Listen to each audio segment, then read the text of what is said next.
ఇక్కడ ఇంకొకసారి చూడుర్రి, వేల కోట్ల భూములు అన్యాక్రాంతం అంట, కబ్జాదారులంతా సమానమే అని కహానీలు చెప్పింది. పెద్దోళ్ళ ఆక్రమణ జోలికి వెళ్ళని బుల్డోజర్లు పైకి చెప్పేది ఒకటి, చేస్తున్నది మరొకటి. ప్రభుత్వ పెద్దల కనసన్నలలోనే అడుగులు. నాదర్గుల్లో ప్రైవేట్ భూమిగా ప్రకటన, కాజాగూడలో కళ్ళు మూసుకున్న వ్యవస్థ, హైకోర్టు వ్యాఖ్యలతో హైడ్రా తీరుపై చర్చ అంటూ కూడా చెప్తున్న పరిస్థితి కనబడదు. నేనేమంటున్నానంటే, ఈ రాష్ట్రంలో రాష్ట్ర ముఖ్యమంత్రిగా గౌరవనీయులు పెద్దలు యనుమల రేవంత్ రెడ్డి గారు ముఖ్యమంత్రి అయినప్పటి నుంచి, లేదా ఈ రాష్ట్రానికి సంబంధించిన మంత్రులందరూ ప్రమాణ స్వీకారం చేసినప్పటి నుంచి, ఇదే నమస్తే తెలంగాణ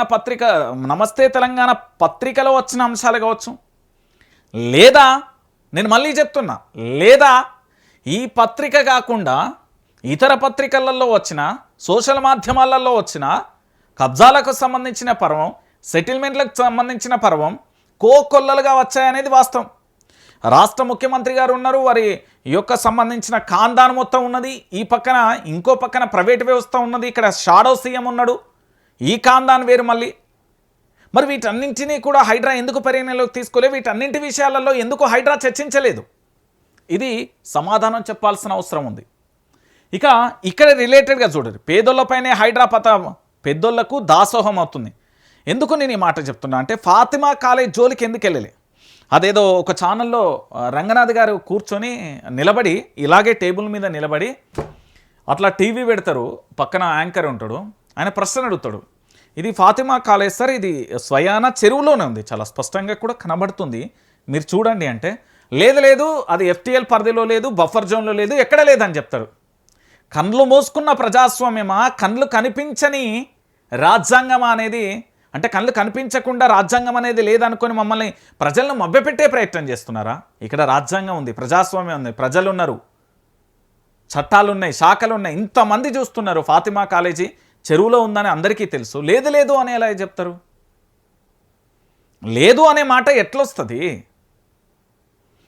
ఇది ఇంకొక రకమైన చర్చ. రంగనాథ్ను వెంటనే తొలగించాలి, హైడ్రా చేసిన దుర్మార్గాలకు హైకోర్టు వ్యాఖ్యల నిదర్శనం, ఉప్పల్ ఎమ్మెల్యే లక్ష్మారెడ్డి ధ్వజం అంటూ కూడా చూస్తున్న పరిస్థితి కనబడుతుంది. ఇది హైడ్రా అనేది తెలంగాణ ప్రాంత ప్రజల గుండెలలో రైళ్లు పరిగెట్టిస్తుంది, కానీ వాస్తవానికి ఇది అవినీతి పరులైన, అన్యాక్రాంతం చేసిన భూములపైన, దానితో పాటుగా పేద ప్రజల జోలికి వచ్చుడు కాదు, భూములన్నింటినీ మింగేసిన బకాసురులను కట్టడి చేయాల్సిన హైడ్రా కేవలం పేదోళ్ళనే టార్గెట్ చేసింది. పేదోళ్ళ భూములను, పేదోళ్ళ ఇండ్లను 1986 చందానగర్లో ఒక ప్రభుత్వ ఉద్యోగి 1986లో కట్టుకుంటే తన ఇల్లును కూల్చేసిండు.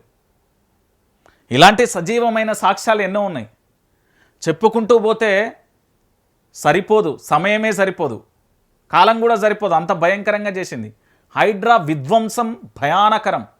ఇది మళ్ళీ కొత్త ప్రభుత్వం వస్తే, అది బీఆర్ఎస్ ప్రభుత్వంలో కల్వకుంట్ల చంద్రశేఖరరావు గారి సారథ్యంలో ఈ హైడ్రా మీద విచారణ జరిపించి, దీని మీద సిబిఐ కానీ, ఏసీబీ కానీ, ఈడీ కానీ చాలా బలమైన దర్యాప్తు సంస్థల చేత దర్యాప్తు చేయించి, అప్పుడు పబ్లిక్ కోర్ట్ అంటే ప్రజల కోర్టులలో, ప్రజల మధ్యలలో వాట్ ఈజ్ వాట్, ఏం జరిగింది అనేది చూపెట్టాలి. దానితో పాటుగా ఈ ప్రభుత్వ కాలంలో వాళ్ళు ఎవరెవరైతే హైడ్రా రంగనాథ్ ఫోన్ నెంబర్ కావచ్చు, లేదా అధికారులకు సంబంధించిన వాళ్ళ ఫోన్ మొత్తం లిస్ట్ కూడా తీయాలి. దాంతోపాటు అసలు విషయాలన్నీ బయటపడతాయి.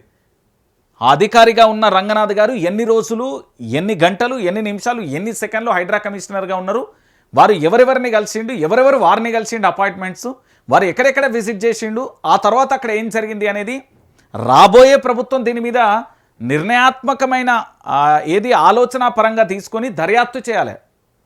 ఇది రాబోయే ప్రభుత్వానికి ఏంది అంటే గొడ్డలు పెట్టు లాంటిది. ఇప్పుడు పూర్తి సర్వనాశనం అయిపోయింది, కానీ ఆ హైడ్రాను విచారించాల్సిన వేగవంతమైన జీవోలు, చట్టాలు తీసుకొచ్చి పూర్తి స్థాయిలో భూమిలో నిలబెట్టుకోవాలి, లేకపోతే కష్టమైపోతుంది.